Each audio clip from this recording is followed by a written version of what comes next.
The other big release that Corey and I both saw this week was kind of piggybacking off of our avid love for the film Obsession. We thought, all right, horror is going to continue throughout the summer. We have Passenger coming up, directed by Andre Overdahl, who we both really like as a director of The Autopsy of Jane Doe, as well as The Last Voyage of the Demeter. This is a film that features a young couple that witnesses a gruesome highway accident, and then they soon realize that they did not leave the crash scene alone, as a demonic presence called the Passenger won't stop until it claims them both. Basically a possession story. It's Nomadland, weirdly enough, mixed with like Conjuring or like any other possession story. You have this entity that has latched onto you and your van in this little van life era that these two main characters have found themselves within. And this entity is here to take you out. And everything bad about a lot of mass-produced horror films can be found, sadly, in this film. It has the research scene, it has a weird entity, but not only that, it has a just stupid fucking premise. If you want to do a haunting story in a house, some sort of creature or being or entity has taken hold on the structure of this house, that works. You got a Mercedes van and this entity is latched onto the fucking panel sliding door and scratches 3 little talon lines into the side of your paint job, and now you're marked. I just couldn't get behind this movie. I was so disappointed and so underwhelmed by this. I debated leaving before this movie ended. There's one moment in the woods where they film a scene where they're watching a movie. That scene kept me there. Okay. I was gonna leave, and then that scene happened, and I was like, oh, maybe it will get good. Nope, it's just that one scene. It does not get better.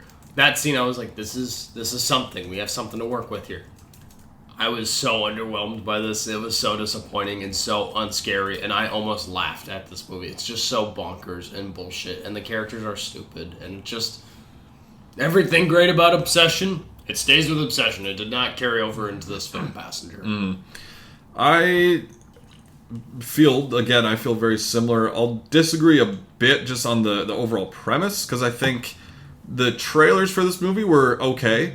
And, like, the trailers really are, like, the opening scene of this movie. Yeah. Kind of spoiler alert a little bit. But, like, 2 guys are driving on a road trip, and then one of them stops to go to the bathroom, comes back, his buddy's gone. And then he's driving away, and he sees just, like, this guy standing on the side of the road. It's like a loop. I'm like, yeah, okay, that's interesting. I think there is something scary about, like, stopping in a place you don't know, and there just being, like, figures in the woods. I'm like, something here. Yeah. It's not entirely bad. It's just executed terribly in this movie.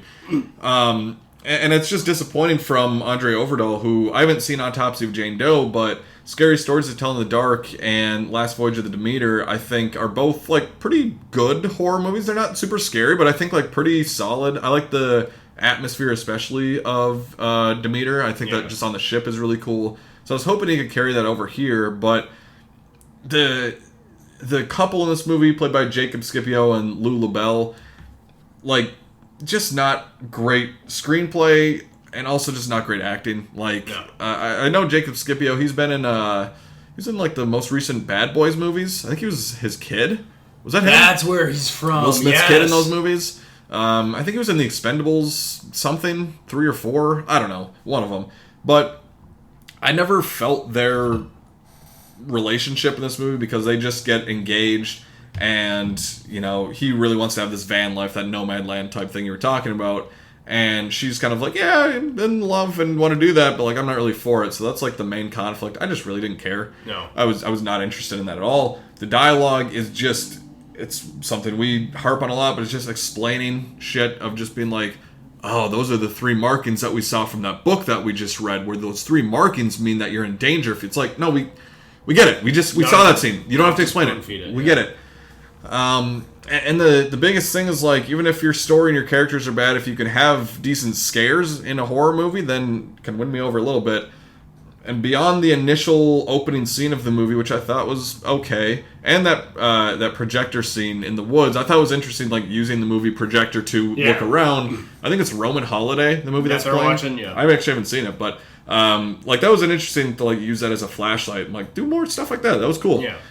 Beyond that, it is just a rinse and repeat, just one trick pony of guy with long hair, the passenger, either just standing or he's like in the back of the van and starts walking to the front of the van as like one of them's in there, and it just does that again and again and again, and just, you do that enough and it's not scary anymore. And that's really all this movie has to offer. I think that like they keep bringing up in this movie the Saint Christopher, like the patron saint of travel or whatever the fuck it is.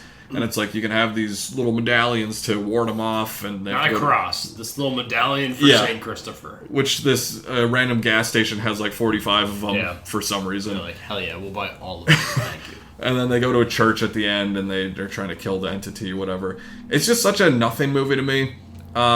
Melissa Leo's in here as one of the nomads, kind of the van life people. She gets her head ripped off, and it's like, okay, sure. She's like, I'll help you. The moment she says that, head off. I'm gone. Yeah. So this one was very disappointing for me. Like in a different way of like Mando and Grogu. That one's not as much disappointing, where like I kind of had my expectations set. This one, just in this month of horror movies that we were excited for, I was actually looking forward to this a lot. Oh yeah, I think we both were. And it was just so nothing. It was just so generic and bland. And again, coming from this director, I was like, damn, I wanted something a little bit better. But when there's Obsession and Hokum still in theaters and Backrooms coming out next week, I just think that there's so many other better horror options for you out there.